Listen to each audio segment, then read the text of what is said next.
Joel as a developer, you see everything student. I would like to ask you what the consent for the policy recommendation. Is that okay? Okay ba daw ang mag-consent? Okay. Yes, okay. Okay. Go. You start.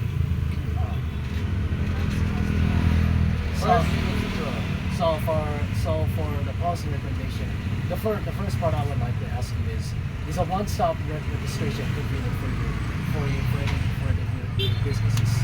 So ang one-stop registration katunganing akong giingon nga naa na sila tanan like una katong sa gym, naa sila tanan naa na ang registration didto, naa na ang sa patong nga mga agency para di na mo mag-adto-adto sa lain nga mga opisina.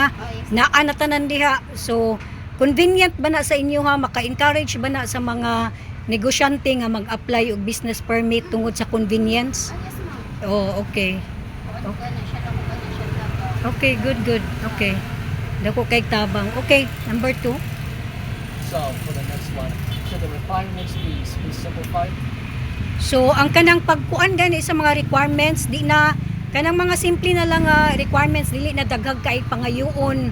So, convenient po na sa mga negosyante unya maka-encourage gihapon og kuan. Yes, ma'am. Oh, Para dili na ka maglisod-lisod ba? Oo. Sila na mo process. tama. Oo. So, di na kayo daghang mga requirements nga ipangayoon sa inyo ha. Okay, number 3. So for number 3, processing time should be shorter. Should they be shorter? So, ang pag-process kung tahay mo ingon ang munisipyo nga mag-process mubo lang, dili ingon nga dugay kaayo, convenient po ba kana sa mga negosyante nga kuan ma-encourage pud sila nga mag-apply og business permit Yes, ma'am. registration. Oh, okay. Labas na kanang kuan, nagadali ang kanang yahang sinang ko first na ko nakuha ko business permit tapos need na ko ang time nga magpadali kay napakita yung haton. So, Okay. need na siya. Tama. Okay, good. Joel last. So now the last one. Should the registration fee be cost effective here? Oh, barato lang maka-encourage pud ba ang ang registration fee barato lang kay mahal pud ba ya no kung magpa-register ka? Depende sa kuan, ma'am. Sa tawag na, depende sa ilahang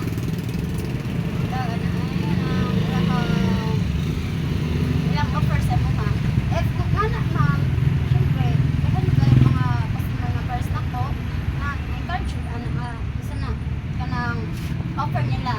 Kay, barato rin. Oh. So mas barato ang registration fee, mas ma-encourage ang mga negosyante na mag-apply. Oh, okay, good. You have any more questions? No, that's Okay, and what you have to get their names and your businesses, guys, if you promote. Hi, I'm Corsan Canarias and this is my brother Salvador Canarias and our food stand is Mula. And located at This is Rotan Baywalk. yes. Fruit Stand Baywalk. Okay, guys, so pamalit na mo dire. Akong ikuan. Daghang salamat. Okay. Kang kaing salamat. Okay. Mauni lang fruit stand. All right. Okay.